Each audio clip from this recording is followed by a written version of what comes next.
What is up, guys? Me again, and let's continue where we left off in the last part of the round world. Okay, here we go.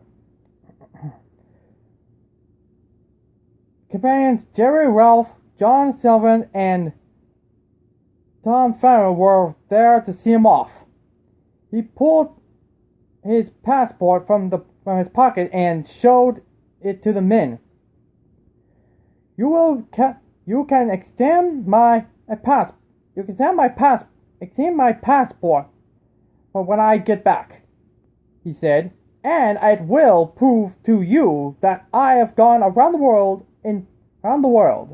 It will be the stamp that at all the places I pass. At that will be quite unnecessary, he said, Ralph. We will trust you a word of a gentleman. Don't forget, when you are due back in London, said Sullivan. In 80 days, he said Phileas Faust, on Saturday, December 21st, at 8 o'clock 45 p.m. Now, gentlemen, we must be away. Mr. Fogg and Phileas passport out, hanging into a green car pin as if his life depended on it, setting themselves on a train at 8:40 p.m. 5 minutes later, the conductor's whistle blew. The locomotive roared the blade steam in all directions. The train started to move. In a moment, Phileas Faust and Passepartout were thundering south into the dark, rain-filled night. Passepartout looked at his master, who has started to slumber on his opposite seat. Phileas Faust was about 40 years old, in fewer years younger than Passepartout. He was tall, he was handsome, featuring a light hair and whiskers. But the most obvious thing about the man was his cleanliness. Passepartout wondered if anyone or anything could move or shake him. Passepartout's mind went back to that morning when Mr. Faust given him the note with the duties written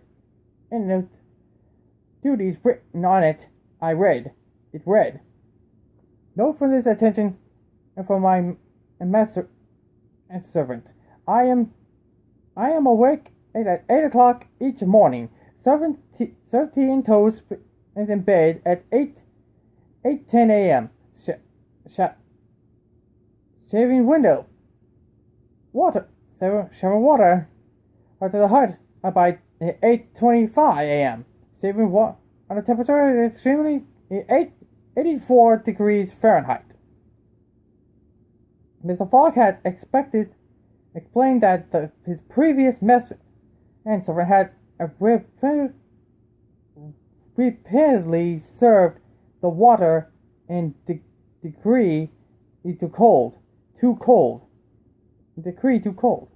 That was why he had been forced to shake him from his post.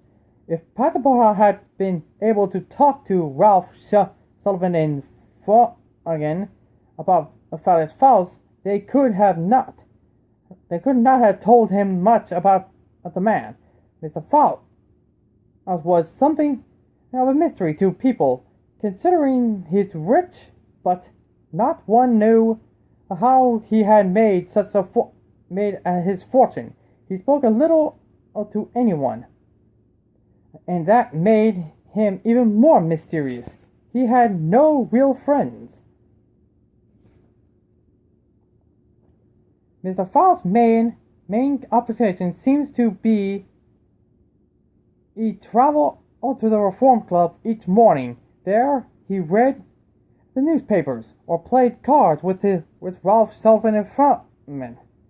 He currently won money at cards, but he always gave away his winning to charity. His breakfast and dine